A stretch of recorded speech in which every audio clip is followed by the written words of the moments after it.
जय Hind dear students. तो आज हम सॉल्व करने जा रहे हैं जो कि 7 सेमेस्टर के इंडस्ट्रियल फार्मेसी सेकंड के जो है क्वेश्चन पेपर इस वीडियो में हम सॉल्व करने जा रहे हैं।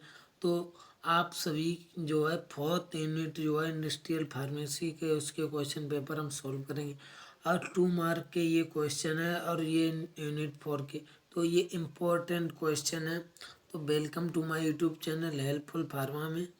तो ये पहला क्वेश्चन है हमारा, डिफाइन क्वालिटी मैनेजमेंट सिस्टम, यानी कि क्वालिटी मैनेजमेंट सिस्टम क्या है इसको आपको डिफाइन करना होगा 2 नंबर के अकॉर्डिंग, यानी 2 नंबर के अकॉर्डिंग इसको डिफाइन करना होगा। तो QMS, इसको शॉर्ट फॉर्म में QMS से भी जानते हैं, QMS। तो QMS is an important aspect for the pharmaceutical industry for maintaining the quality and safety for their product and service। यानी कि जैसे QMS जो है इससे हम क्या समझते हैं, जैसे इसमें हमको क्या करना होगा, ये क्वालिटी जो होती है इसको मैनेजमेंट यानी मैनेज करने के लिए जो सिस्टम बनाते हैं हम, उसी को हम कहते हैं क्वालिटी मैनेजमेंट सिस्टम। यानी कि हमको क्वालिटी को मैनेज करना है इसमें किस तरह से। तो इसमें जैसे समझिए हम इसमें क्या करेंगे, क्वालिटी को मैनेज करेंगे और इसमें एक हम क्या अपना पूरा का पूरा एक सिस्टम बनाते हैं। यानी कि किसमें, फार्मास्यूटिकल इंडस्ट्री में हम एक पूरा का पूरा सिस्टम बनाते हैं। क्वालिटी सेफ्टी जो प्रोडक्ट है या सर्विस है उसको मेंटेन करने के लिए हम एक सिस्टम बनाते हैं फार्मास्यूटिकल इंडस्ट्री में। तो उसमें हम क्या करते हैं, जो हमारी सर्विस है या लोगों के पास प्रोडक्ट पहुंचा रहे हैं उन सभी को हम क्या मैनेज किस तरह से करेंगे। अब अगली स्टेप है QMS relies on the regulation and guideline to maintain the effective quality in pharmaceutical industry.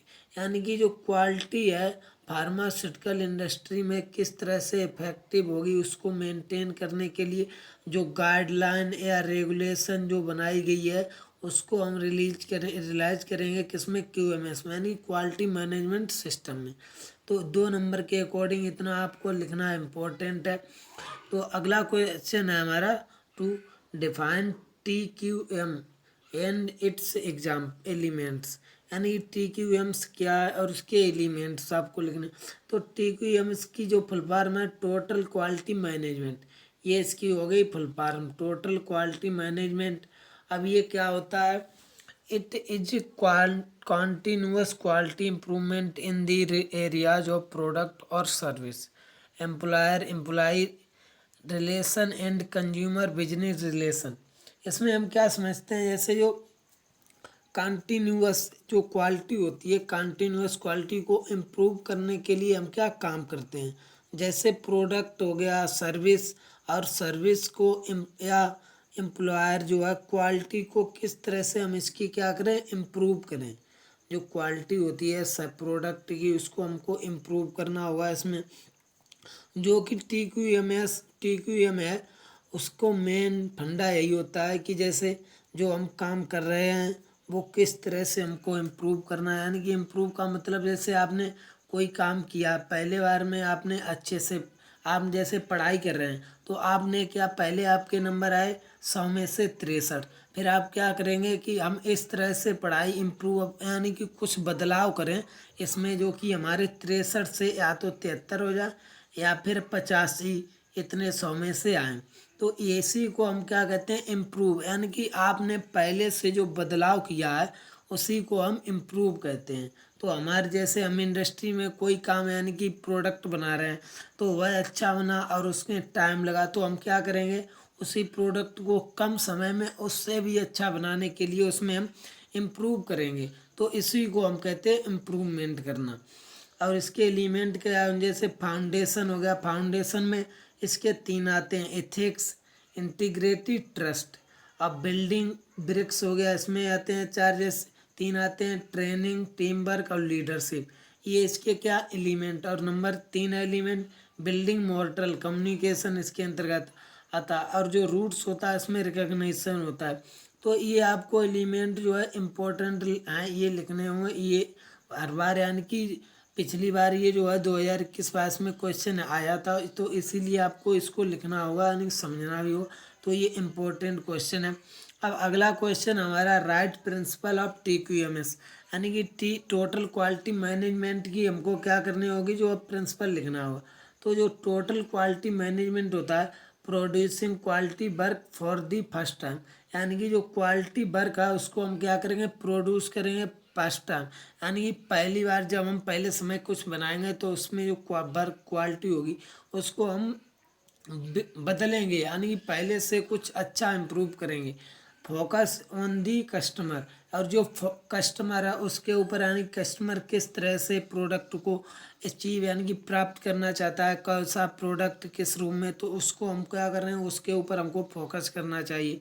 High way strategic approach to improvement, और जो स्ट्रैटेजिक अप्रोच होता है उस पर हमको क्या, हमने बताया इम्प्रूवमेंट, यानी कि बदलाव करना हमको किस तरह से, जो कि जो कस्टमर है उसको उसको अचीव यानी कि उसको कुछ बेनिफिशियल हो, इस तरह से हम इसमें जो है इम्प्रूवमेंट करेंगे। अगली स्टेप है एक encourage team work and mutual respect, इसमें क्या टीम वर्क होना चाहिए, यानी कि अच्छे से टीम वर्क होगा तो अच्छा होगा, म्यूचुअल रिस्पेक्ट होनी चाहिए। कंटिन्यूअस इम्प्रूवमेंट, और लगातार हम इसमें क्या करेंगे, टोटल क्वालिटी मैनेजमेंट में हम लगातार जो है अपने इम्प्रूवमेंट करते रहेंगे। जैसे आप पहला कोई इंडस्ट्री में प्रोडक्ट बना तो उसके बाद जो बैच निकलेगा उसमें हम क्या करेंगे, कुछ नया नया इम्प्रूव कर देंगे। जैसे आप देखते होंगे कि जो आजकल बाइकें आ रही हैं तो उसमें वो क्या करते हैं, कुछ ना कुछ इम्प्रूव कर देते हैं। जैसे जो हीरो की अब बाइक आई है उसमें क्या उन्होंने लगा दिया, जैसे बैटरी मोबाइल चार्ज करने के लिए उन्होंने एक pin they the data cable से, तो उन्होंने उसमें क्या किया, इम्प्रूव कर दिया, यानी कि कुछ बदलाव किया पहले से। तो इसी तरह हम किस में करेंगे, इंडस्ट्री, यानी कि हम पढ़ रहे हैं मेडिसिन के बारे में, तो हम क्या करेंगे, जो मेडिसिनल इंडस्ट्री होती है, इसमें जो फार्मास्यूटिकल इंडस्ट्री होती है, इसमें हम क्या करेंगे, इसमें हम इम्प्रूव अपना करेंगे। तो इस तरह से इसमें हम क्या इम्प्रूव करते रहेंगे। अब अगला क्वेश्चन है define QVD, right its application, यानी QVD की जो फुल फॉर्म है क्वालिटी बाय डिजाइन, यानी कि क्वालिटी के अकॉर्डिंग हम क्या उसकी डिजाइन करेंगे, किस तरह से उसकी जो है डिजाइन करेंगे जो कि उसको देखने में अच्छा लगे। तो ये हो गया a systemic approach to development the beings with predefined objectives and emphasizes product that process understanding and process control based on sound science and quality risk management।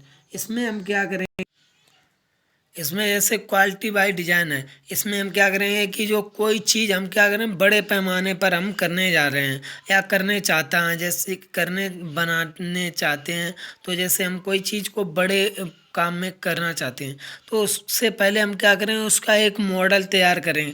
जैसे आप क्या करते हो, कोई काम आप करते हो तो उससे पहले आप अपने माइंड में यानी कि सोचते हो उसके बारे में कि हमको इस तरह से ये काम करना है, तो इसके बारे में इसके बाद हमको इससे और अच्छा आगे करेंगे, फिर हम इसके इस तरह से ये हम अपना तैयार कर लें। जैसे आप बी फार्मा करने से पहले आपने हाई स्कूल इंटर की होगी, तो आपने कहा सोचा होगा कि मैं हाई स्कूल इंटर करने के बाद इंटर कर लेंगे, इसके बाद हम क्या करेंगे, डॉक्टरी लाइन में जाएंगे, इस डॉक्टरी लाइन में जाने के बाद फिर हम यानी कि कुछ से सर्व करेंगे।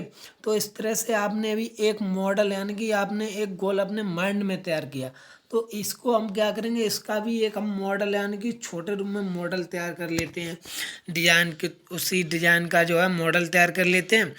अब फिर जो डिजाइन होती है उसका मॉडल के बेस पर हम क्या काम करते जाते हैं। जैसे आपने पहले ऐसा सोच लिया उसी के अकॉर्डिंग फिर आप क्या काम करते जाते हैं आगे। तो इसमें जो मेन वर्ड आता है जो प्री डिफाइंड, यानी कि जो हमने पहले डिफाइंड किया था, तो उससे हम क्या समझते हैं, जैसे जो प्री डिफाइंड ऑब्जेक्टिव को हम डेवलप करेंगे किस तरह से, जो हमने पहले डिफाइन किया उसी के बारे में हम क्या इसको डेवलप करें। जैसे प्रोसेस कंट्रोल बेस हो गया, sound science, quality risk management, इन सभी से हम क्या इसकी जो प्रोसेस होती है उसको हम जो अंडरस्टैंड यानी किस तरह से समझेंगे, किस तरह से काम करें, इसको हमको क्या QVD में स्टडी करना होता है। अब इसके एप्लीकेशन देख लेते हैं। ड्रग सब्सटेंस डेवलपमेंट, यानी कि जो ड्रग होती है उसमें जो सब्सटेंस हुआ उसमें किस तरह से हम उसको जो है पदार्थ को डेवलप करेंगे अच्छे से, उसकी जो है एनालिटिकल डेवलपमेंट, उसकी किस तरह से एनालाइट उसको हम डेवलप करेंगे।